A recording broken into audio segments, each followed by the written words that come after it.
Good afternoon and welcome once again to the Debut Spotlight. My name is Ellen Comisar, your host for the day, and I'm delighted to introduce Blaze Nation to Virginia Evans, whose new book, The Correspondent, is a tremendous, delightful, great book. Right after the show, go to bookshop.org or your favorite indie and buy it. Let me just give you a little bit of information about the Blaze. I'm going to turn off my phone as we do it so it doesn't ring again like that. The Blaze is a group of 30 creative volunteers who came together at the beginning of COVID under the leadership of Jenna Blum and Caroline Levitt, who recognized that there was going to be a huge gap in the world when book tours were getting canceled and authors didn't have an easy way to connect to either bookstores or, more importantly, to readers and vice versa. And they created this really on the fly, very fast, and we are now past our 5th birthday. We are going strong. We have no intention of ever going away. And I think Blaze Nation loves us for it. So if you are a returning member of Blaze Nation, like Renee Herskowitz is, welcome back. We love having you, and we hope you'll be providing some questions for Virginia later. If you are new to the Blaze, let me tell you a little bit about it. We are, as I said, this group of volunteers. We have multiple shows during the week. We have a great newsletter, which you can sign up for at amightyblaze.com, and you'll learn all about what shows we have, and well as links to some of our past episodes. We are video to begin with, but then at the end of every year, we collect some of the better interviews and turn them into podcasts. You can get those wherever you find your favorite podcasts. And we are ubiquitous on social media. You can find us on Facebook, Instagram, TikTok, and what we still call Twitter, and we'll always call Twitter. So please tell your lit friends to follow us and like us and retweet and all those good things, because we want to get the word out on the authors that we are featuring on our shows. So today's author, Virginia Evans, came out with The Correspondent last week, April 29th. It has been very, very well received. It's been called by Kirkus an affecting portrait of a brusque and quirky yet endearing main character. Ann Patchett, who gets mentioned later in the book, says Virginia Evans shows how one woman changes at a point when change had seemed impossible, and both that change and this book are a cause for celebration. Publishers Weekly said this is a charming debut. I heartily agree. And Adriana Trigiani, no lightweight herself, says the circus of beautifully drawn characters who receive and respond to Sybil's letters is vibrant and rich. The letters are so deliciously crafted. Sybil's life itself becomes a work of art. So, wow, that's a great lineup. And I caught many, many, many other great reviews just in the interest of time. So congratulations. Thank you so much, Ellen. I'm so happy to be with you. This is so fun. Likewise. So just a brief bio about Virginia. She attended James Madison University for her bachelor's in English literature. After starting a family, she went back to school for her master's of philosophy and creative writing at Trinity College in Dublin. And she now lives in Winston-Salem, North Carolina with her husband, Mark, their 2 children, Jack and May, and their red Labrador, Bridget. So there we have it. And now we can jump right in. So give our readers who have yet to have the delight of reading this book a very brief synopsis of what this book is about. The Correspondent refers to the title character. Her name is Sybil Van Antwerp. And when the book starts, she's in her early 70s. And the book is told through letters that Sybil writes and receives. She's a prolific letter writer. A few emails are thrown in there as well. But the book is really about her and kind of a moment in her life where she feels like things are winding down. And this is kind of her, the twilight of her life. And she's just carrying on in her way. And she's very stuck to her ways. And then things start to happen in the book, and it sort of blows her life wide open. And I think Ann Patchett so graciously provided that blurb for my book. And she said it's a portrait. And I really do think the book is a portrait of a woman. And through the letters, you're sort of piecing together the puzzle pieces of this picture of who is she and what happened to her and kind of how did she become the way that she is. And hopefully by the end of the book, you feel like you have a good picture of who she is. And not only does Sybil write to family members and to her best friend, she also has correspondence with some unusual people, including, she writes to many authors, including Ann Patchett and Larry McMurtry, George Lucas, filmmaker. Can you just talk about like where that came from? And have you ever done that yourself?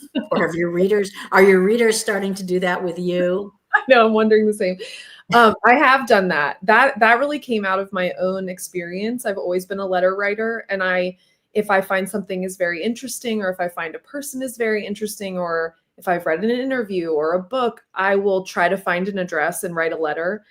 You know, it's amazing. People write back. I think people don't expect that people that are public figures would take the time to even open a letter from a stranger, but they do. And I've received amazing correspondence from very interesting people. And so that aspect of the book, writing to, you know, prominent people, really came out of my own experience and the surprise that I've had. I'm not surprised anymore, but when I was younger and I would do this, I would be surprised to receive, you know, you go to the mailbox, what's better than opening the mailbox and finding a handwritten letter, and then it's a famous person that you wrote to and they took the time to write you back. So that really did come out of my own life experience. And in the book, she writes to loads of people, and the only people that write back in the book are no longer living, and that's a legality. I couldn't write from the voice of someone who was still living, but I was able to write from the voice of people who have since passed away. So that's kind of how I got around the whole thing. Interesting. So who are some of the famous people you got letters back from? Well, Ann Patchett is one of them. Oh, okay. That was when 10 years ago or something, I wrote to her after she published Commonwealth. So whenever Commonwealth came out, beautiful book. I love that book. It's one of my favorites of hers. But I wrote to her just really kind of to tell her how much I liked the book, what it meant to me. And I wrote her the note and she wrote me back. And that was really meaningful to me. And as somebody who was trying to write fiction and was trying and failing to get published and kind of not finding my feet, it was really heartening to me to hear back from someone who said, you just have to keep going. You just have to keep going. There's been other people. One that stands out is there's a wonderful older artist on the coast of Cornwall who I had followed along with his art. And he has this kind of old lino cut. It's an old way of making these lino cut block print kind of things. And my husband bought me one of his pieces for, I think, my birthday a couple of years ago. And I wrote to him to tell him, you can't believe how beautiful this is hanging in my dining room. I just can't tell you what it means to me to have it. And he wrote me back this beautiful letter. I mean, I have it. It's just beautiful. He was explaining sort of his grief that his time as an artist would come to an end because he was in his 80s and he doesn't have an apprentice, and will this craft be lost? And he just learned so much about people. And I find especially people that are a little older than me are so inclined to respond. I think it's now so rare to receive letters and to send letters. And so when you do, it feels sort of like a magic surprise, I guess. And so people need to respond. Right. So one of the people, real life people that Sybil corresponds with is Joan Didion, and in particular about the Year of Magical Thinking, because much of Sybil's life and interior life is focused on grief, and not just the grief that Joan Didion writes about so beautifully, but grief in some of her relationships that never became what she wanted to, grief in getting divorced from her husband, who is also in part or one of the correspondents. Was that book something that inspired you and was relevant to you in certain ways, or Yes. Joan Yeah. Didion just sort of the icon that she is? I adore her, obviously. Anyone literary should. Yeah, that book I keep right here because I remember when I read The Year of Magical Thinking, how I just had to sit silently for a few days and sort of, it felt like it was taking me days to digest what she had written. And I remember I wrote in the front of the book a note to myself, read this. Oh, I get choked up. Read this if Mark dies. Just remember to read this if you need to. Lean on it. And I thought I would lean on this book. Just the way she was able to put words to something that I have not experienced, losing a partner, but it meant something massive to me when I read it. Even, I mean, having a partner and just imagining that. And then I've read several of her other collections, and I've always been fascinated by her work. It's, she writes in a whole different way than I can or would. I mean, she just, her intelligent thought life, and it's like another genre. It's another genre. But when Sybil was coming to life in my mind, I thought Sybil would love Joan Didion.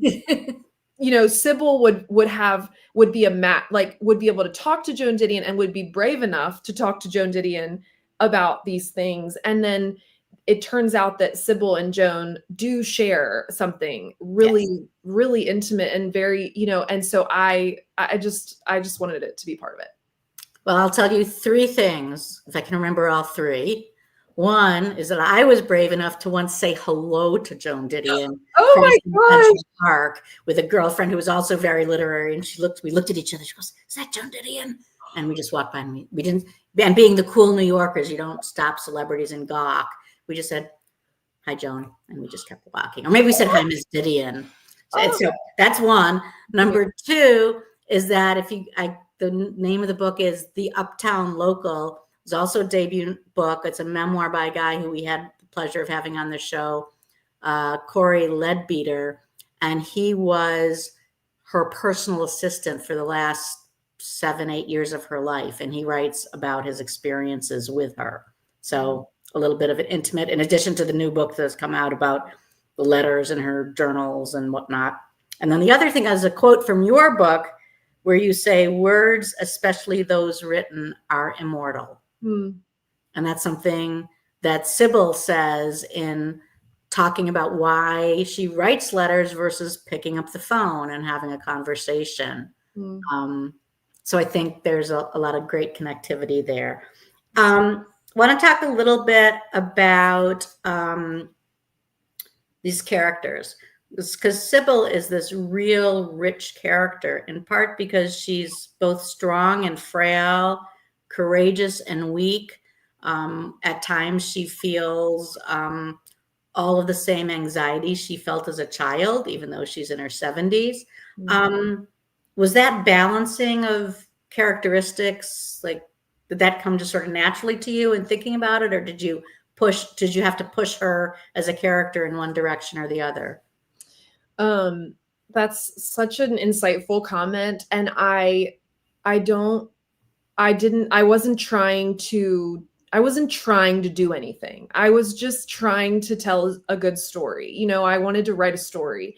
And what I really wanted was to tell a story of a person, and in her entirety. I wanted to kind of give a good portrait of somebody just normal, just a normal person, not some, sensational thing, but just a normal person. And I think that in trying to tell a truthful tale, that's all of us. I mean, I think that's all of us. I think that's human beings. I don't think, it's interesting what people have said about Sybil, that and she feels real to me in a way, but that she's, prickly, or she's, offensive, or, she's blunt, and all these things are true, or she's kind or empathetic. And you said courageous and also weak. And I say yes to all of that. Yes to all of that. And that is also yes to all of that for me, and yes to all of that for everyone I've ever known well.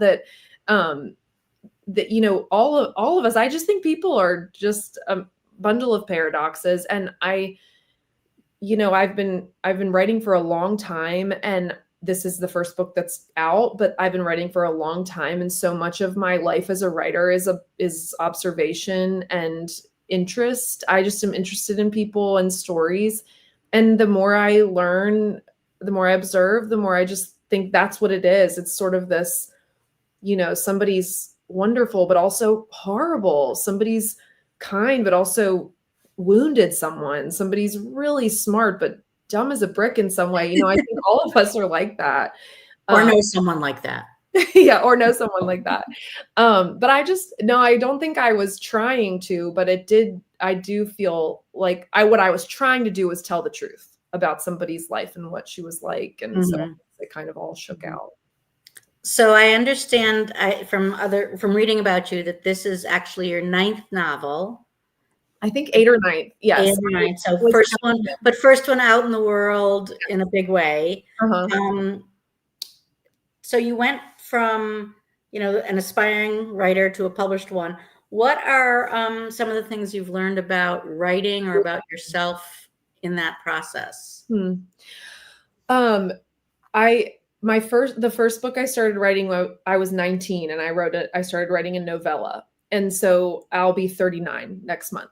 And so it's this 20 years. And I think what I've learned about writing, a lot of it for years was learning, writing something and thinking it's not right. It's not quite right. And then again, and, trying again and feeling like, okay, I can do better. I can do better. I can do better. And then when I went to school in Dublin for creative writing, that blew open my mind. I mean, the amazing things I learned studying. I mean, my teachers were, Claire Keegan was one of my teachers. Kevin Power was one of my teachers. His new book, White City, it's not new now, but his latest book is called White Cities, very popular writer in Ireland. Carlo Gebler, Owen McNamee, these are all these professors that were teaching me. What they were doing is, it was like they were opening the door of their brain and all of their experience and what they knew about writing. And they were saying, here, you can have it too. I will give this to you. I mean, the way that they teach the writing tradition and the literary tradition in Ireland is so hallowed. You know what I mean? It's very sacred in a way, in a beautiful kind of organic way that I don't know what it's like here. I've never been to school here, but over there, it just felt like they were giving you something sacred and saying, I will share this with you because it's to be shared. I'm happy to share what I know. And so they really taught me so much just about narrative and telling the truth and being willing to do the hard thing and write the hard thing, and not being afraid of what people will say or what your family will say or what people will assume about you. And, there's so much about it that's courage, I think, writing. And I think what I've learned about myself kind of is in the same vein. I mean, I just don't really know what possessed me to keep trying for so long, other than I think I have guts, and courage, I guess, which I don't know that I would have said for many years, because I didn't feel like that. But looking back, I think it just took a lot of kind of like madness and guts. I think I'll keep trying, Combination. Yes. I mean, they say that about a lot of artists, it's like, you're so driven, you're so self-critical. I'm always reminded, what you're reading in your hand is not the first draft. Yeah. Somebody took a knife to it at some point. Yeah. What's the best thing you learned from Claire Keegan, who's a marvelous writer who hasn't gotten into her oof? I have just like notebook, I just would sit while she would teach and just kind of watch her and write down, things she was saying. One thing that there's things she would say that come back to me every day. There are things I think about every day. One of them is, she talks about when you start writing a new thing, a story or a novel or whatever, an article, you're deciding where to make your incision in time. And she So says, that's you great. have to make your incision in the timeline, and you have to decide where and when am I making this incision in time, and why there, why then. And that has been so helpful for me in explaining writing and understanding my own writing and the work that I have produced ever since. Why, why now, why here? That has been a huge thing for me. She also always taught us, and I found this is also, maybe it's from her, it lives inside me, that she would never talk about the people in her books, like she would never say characters, like the characters. She said, these are not characters to me, they're people, they're just people. And she said, yes, I made them up, but they're not, if I call them a character, they feel like a reduced version of something. But she said, to me, these are just people. And that has really stuck with me. She taught a lot about and talks a lot about in interviews. In fact, I just listened to an interview with her where she was saying, people will say, what was the theme you meant? What were you trying to say when you wrote Foster? What was your thesis or something? What's the book about? What's the goal? And she just always kind of has the same response. And I know, and I've heard her say it enough times to me personally, to a group of students, on interviews, on TV, to know that it's truly what she thinks. I wasn't writing to like prove a point. I wasn't writing to on a theme. I was telling a story. And whatever you take from the story, if I told it well, is what you took. But there wasn't I'm going to write a book about good parenting, or I'm going to write a book about friendship. She said, I'm telling a story about people. And if it's told well, then whatever you take from it is what you take from it. And that really stays with me, that as a writer, it's your job to tell a story. It's not your job to, necessarily make a judgment or, sway someone one way or the other, but you're just supposed, as a writer, to tell a story. And that helps me. That's great. I will take that with me. So a couple of the characters, you have Sybil has a brother. She has a son living in the US. She has a daughter living in the UK. And then she has a few characters who are not related, but to whom she creates familial relationships. In real life, in her real life and in her letter writing life. We have Harry, who is the son of a colleague who is, I don't know how to describe him. He's an unusual child, and they start a correspondence when he's about 10 years old. And this carries through for many, many years. And he, at some point, stays with her. You have Guy, who was a judge, who was her work husband. And then you have, who may be my favorite of these non-family family members, is Bassam, who is the customer service person that she takes care of. That they just correspond with. He answers her question at the customer service at a DNA testing site. And then they have long, intimate emails back and forth that have nothing to do, or have marginally something to do, with the DNA testing that Sybil has been gifted and then does. These are all marvelous little characters. Did they? I mean, it's silly to say how did they evolve, but did you imagine? Well, of course she's got to write to her family, and yes, she wants to write to some famous people.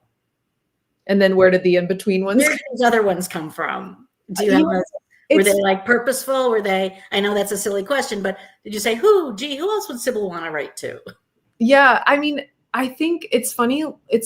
Some things I'm like, what was I thinking about? Well, what possessed me? I mean, so in some ways, this is me trying to go back in time, but I was a customer service representative for an online retailer for 2 years. And I always was writing in the mornings and then working jobs during the days to, for income. And one of them was I was a customer service person for an online retailer. And so what's interesting is that in that people email you or chat to you or call, and they think you're a robot initially. There's a little bit of a demanding sort of like, here's my tracking number, where's my item kind of thing. And people don't treat you like a human being when you are doing that job, is what I learned. And this was fascinating to me. But I thought Sybil would know that somebody was there and she would treat them like a human being. She would take an interest. And, she's a sort of, she doesn't do a good job with him initially. She doesn't handle herself very with good manners, but she comes around. And I just, so in that relationship, I think what I was trying to do with the story was really paint a full picture. So every different person she writes to was sort of me trying to evoke this other side of her. With Harry, Harry's this boy that's not her son, but it's the most maternal Sybil you get in the book, even though she has children, but she's not maternal to them. But she is maternal to this boy who needs her. Like he needs her to be maternal for him. And she rises to the occasion. And I feel like some of her best self comes out in her relationship with Harry, and different people. She has some conflict within her garden club, which I kind of wanted to hysterical. Well, I just thought I need to show what a little spark plug she is, how she'll fight. She just wants to fight. She just has some bone to pick, a lot of the time. And she's not suffering any fools. I mean, she's just not going to be walked over, which I wanted to kind of show that. And then, with her neighbor, he kind of brings another side to things, which I wanted her to kind of open up and evolve over. I wanted her story to be the story of going from like closed to open. I wanted to tell the story of a woman who I'm saying, it's not over. You're not riding some denouement till you die. Your life, this is still your life. And she feels she's lost her husband. Yeah. She has cool relationships with her children. Mm-hmm. She goes to the garden. We see her go to the river, but she doesn't get out a lot. Mm-hmm. She's never left the country. Mm-hmm.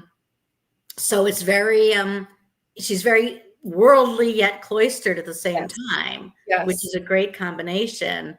And you see her taking these tentative steps out into the world, and, sort of re-blossoming in a way.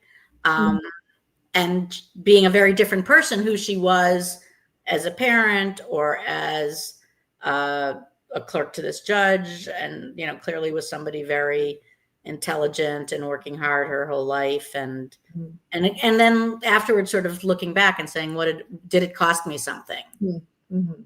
Which inevitably it does. What else do we want to talk about? There's so many things. So this book initially, the only sort of big epistolary novel that I can think of in modern times is 84 Charing Cross by Helene Hanff. Had you read that before writing, or did somebody say to you at some point, you ought to read this book? Yes, I think that's why I wrote this book, was because of that book. I had never read the book. I should shout out, I believe I was just realizing this recently, maybe the last few weeks. I first heard about that book from, there's a woman who has her whole book thing, Anne Bogle, Modern Mrs. Darcy. Anyway, I should just say that I should give her some credit. She always talked about that book as one of her favorite books. And is she like a podcaster, or? Yeah, she has a podcast, okay. And she has like a website, and anyway, about like how to help people find their next read. Gotcha. I would listen to her podcast, just for book recommendations years ago. I mean, I feel like she was one of the original podcasts, and she would always mention this book, 84 Charing Cross Road, and I never read it. And finally I read it, And I loved it. I loved this book. I thought it was wonderful. And right after I finished it, I thought, I want more. I would like that book to be longer. I would like more of that book. But it's so short. It's tiny, you could I read it. remember it's just a correspondence between two people. Yes, two people, and the letters are, some of the letters are this big, and the book's maybe 100 pages. I mean, you could read it in an hour. I believe it was staged at some point. Yes, it was staged, and it was a film. I mean, it was huge. Yes. And really famous. I think it's Anthony Hopkins or something is in the film. Yes, that sounds familiar. But I read the book, and I closed the book, and I was so satisfied. And I thought, I want to do that. I loved that. And I'm always kind of trying, it's whenever I start to write is because it's what I want to read. It's like what I'm kind of hungry for. So I was just hungry for that. And I thought, I'm going to try this and see if what I could kind of pull together. And so that book really, really was instrumental to me. And then my editor in the UK, she sent me Helene Hanf's Letter from New York. Oh, it's so good. You have to read it. Okay. Loving and Knowing New York. It's about her life in New York City. So that has also become a favorite. And I just really have enjoyed her work. But that book, probably, if I had never read that book, this book wouldn't exist. So. Do me a favor. I don't have a copy handy. Please hold up the copy of your beautiful book. This is a little closer. This is The Correspondent. Great cover by Virginia Evans. If you're just joining us, this book came out April 29th. It is just amazing. It will do for you as a reader what 84 Charing Cross did for Virginia way back when. That's right. Have you played with format before, like your previous drafts of novels? Have you tried different things like an epistolary novel or a different form?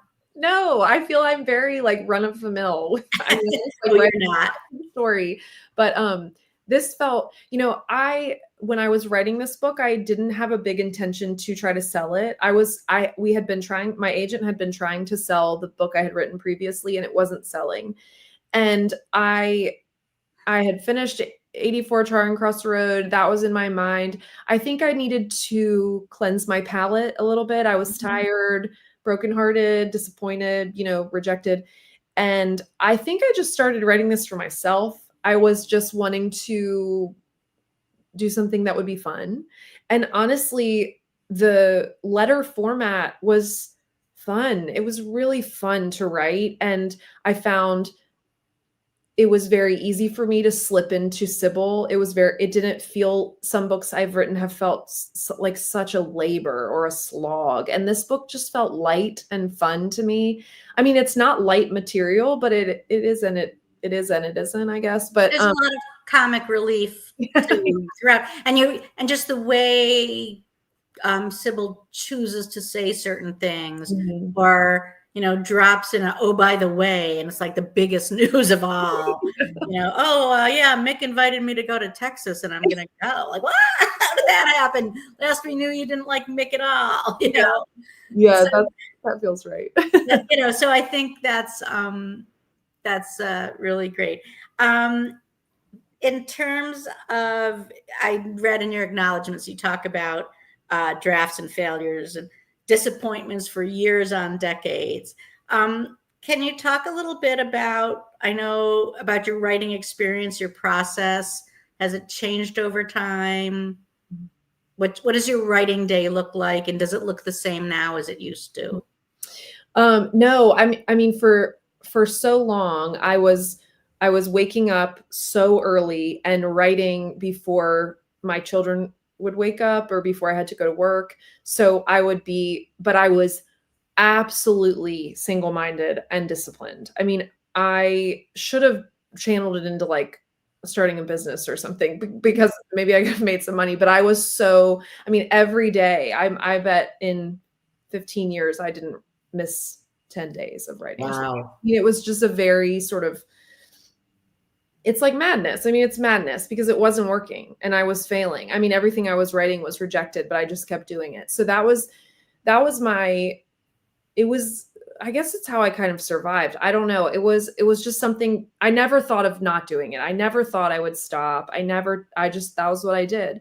And then when the book sold, that changed everything. That was 2 years ago, and when it sold. And so all of a sudden I didn't have to work jobs all the time. And at that point, my children both went to school for full days. Like, they were old enough to be in school for full days. And I had, I'd sold the book, and it sort of like let me off my own hook, I guess. I just all of a sudden didn't feel like I was forced to force myself to the desk every day in this kind of like, I mean, it's amazing. It's in some ways, in hindsight, I'm like, I can't believe I did all those years.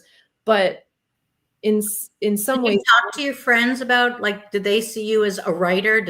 I mean, I don't know what jobs you had other than this customer service role. they weren't writing related. Yeah, I mean, my friends knew what I was doing and what I was trying to do. And then when our whole family moved to Ireland for me to get this degree, and we quit our jobs and sold our houses, I mean, I know everybody thought I was crazy. I'm sure everybody thought I was crazy all along. But I have good friends and family. They supported me. But I probably wouldn't have had the courage to call myself a writer for years. I mean, even though that's what I was doing. But I think once the book, so I should pause there and say those were very, very challenging years and a lot of sadness and a lot of failure. And I just always want to say that, because sometimes when I was trying and thinking, what am I doing? I can't keep doing this. I would hear someone who was a writer say, I gutted it out for all these years and I was rejected and I queried hundreds of agents and all these things. And hearing those things made me think, okay, if Elizabeth Strout did that, then I can do that. Those kinds of things, that gave me kind of courage. Yes. And then now I actually have found my mind has been so distracted, especially the last like 6 months, with it's been absolutely amazing how it's being received, and it's been selling all over the world, and it's in translation, and I have all these people emailing me all the time. So I'm having a hard time getting back to that discipline and the quiet of the mind. But I'm trying. I need to get a flip phone or something. You're on what Sybil called her roundabout train of her thoughts. Yes, You've joined Sybil in that way. So a couple other things I want to talk about. I know we are getting a bunch of questions. If you have questions for Virginia Evans about her book, about her writing, about her life, please jump in, put your questions in the comment field, and we'll be getting to them in just a few minutes. The other thing I wanted to talk to you about, one of the things that Sybil is going through is that in an unnamed illness, she is losing her vision over time. And that creates the degree to which that is both a metaphor and a physical reality. I found fascinating. And I wondered if you could just talk a little bit about that. Yeah. I think that her oncoming blindness, which from the very beginning of the book, it started as it's my own fear. I think I write out of some of my own fears is how I get some of the traumas of writing, into stories. But that's a fear I have, is what would I do? I mean, I feel my whole person is involved with somehow reading and writing, and that's who I am, and what would I do? And so I felt that fear very truly in myself. So it felt easy to write. Not easy, but it felt like something I could access.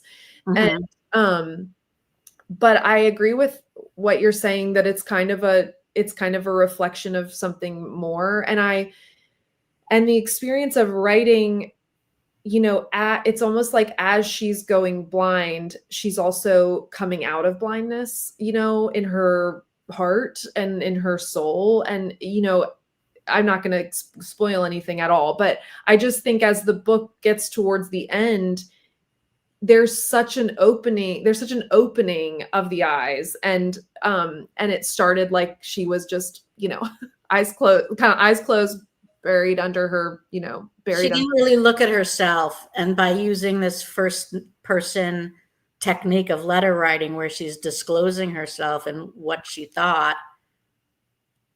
In that process, people push back on her a little bit, or people ask her questions that seem to, so you have this duality of, physical becoming more blind and recognizing her past blindness and becoming more able to see things. I remember there's one thing she says. I haven't reread the book, and I don't know if I ever will, but you should. She says at one point early on, if I go blind, then what do I have? Yes. And that was an important thing for her to say, and for me to write towards that question. Very good. Well, the other, there were two lines that I liked, and then we can talk about them for a minute and then jump to questions. One is when Theodore finally writes more than a short letter about, hey, that cake was good. He talks about a pivotal scene in his own life, and that his father had taught him to say what people want to hear and not necessarily the truth, which was very powerful and necessary in some ways for Sybil to hear. And the other line that stuck to me was that you read fiction in search of assurances that there was still hope. There was still a reason for hope. And I think you addressed both of those beautifully through this writing. Thank you. And I don't know if you were, there were sentences about how to be and how to read and how to speak to others. And I think ultimately this book achieves all that. Thank you. Thanks for pulling those lines out. That specifically, the second one you mentioned, that part of the book is really important to me. Great. Well, if you haven't figured it out, I'm a big fangirl, and we'll continue to talk about this book for quite some time. But now it's time for some questions, and I'm going to read them out loud so the audio people will get it. How do you name your characters? Asks Robin Stahl. Oh, Robin, I knew somebody was going to ask me this question, and I'm going to tell you the truth. The characters, when I can't come up with a name, or usually anytime, I will go to the obituary section of a random city. Like the last time I was doing this, I went to Detroit, and I will comb through and I will read the blurbs of the obituaries, but I'll find a good first name and I'll find a good last name and I'll put them together and use them. That's great. That's the truth. That is God's truth. That's a terrific answer. Was Ann Patchett one of your first readers? Asks longtime Blaze Nation fan Renee Herskowitz. No, she was not. And in fact, I have early readers, and she has never read my stuff before. We have corresponded, but I never asked her to read. I just felt like I didn't want to ever her to feel like she had to, I don't know, she owed me. I don't know. I just didn't want to over ask. I didn't know she I didn't know she had received the book. My editor sent it to her without telling me. She knew that she and I had had corresponded over the years. And so when she sent back her response, I was blown away. And also I was like, oh my gosh, she read the book. Like, oh, her name's in the book. I hope she doesn't hate it. Do you think your editor, I mean, aside from knowing that you had this correspondence relationship with her, do you think your editor purposely said, oh, I'm going to send it to some of the living writers and people who are mentioned?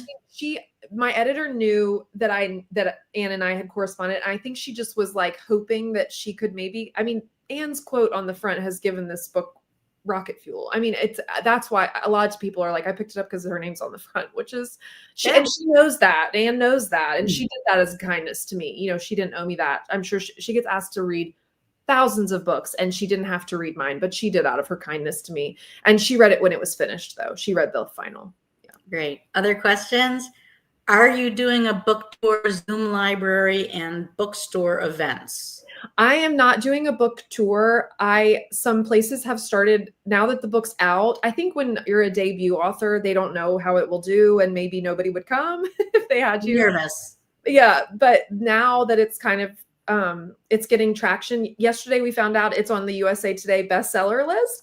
Whoa, excellent. Oh, that's exciting news. I know. I couldn't believe it. But there's now kind of people are coming to me saying, "Will you come to my town, my store, my event?" Which if I can, I would love to. Those are great. And I will say that once the ball starts rolling, it kind of snowballs, Mhm.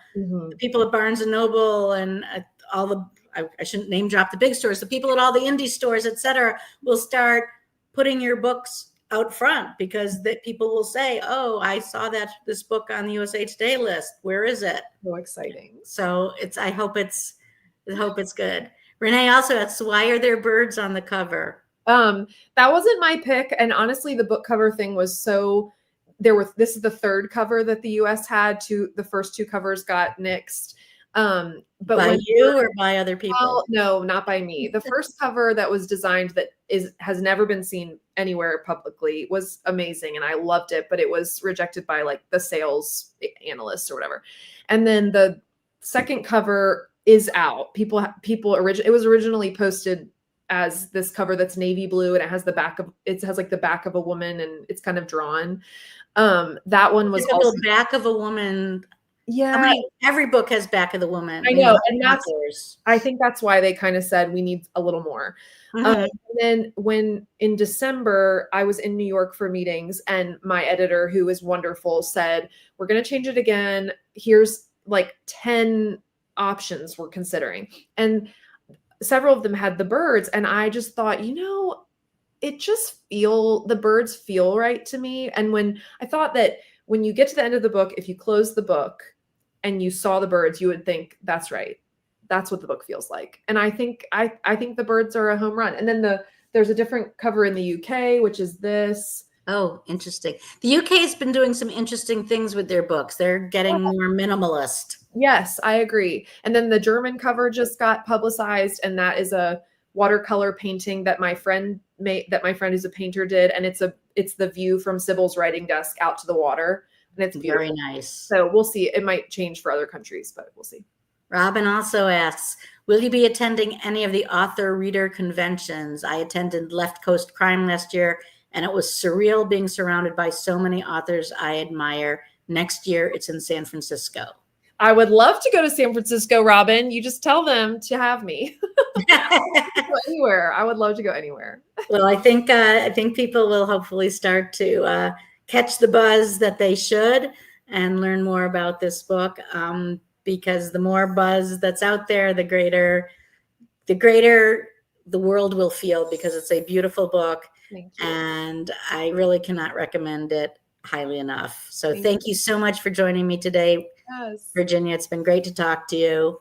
Thank you so much. As always, Blaze Nation, you can go to amightyblaze.com, get our newsletter. It comes with fun-filled facts about all our new shows, and we do have a lot of them every week. You can follow us on all the social media. I run the Twitter account, and we are not only there talking about our own shows, but also just talking about events that are happening in the literary world. So you'll see all sorts of links to things.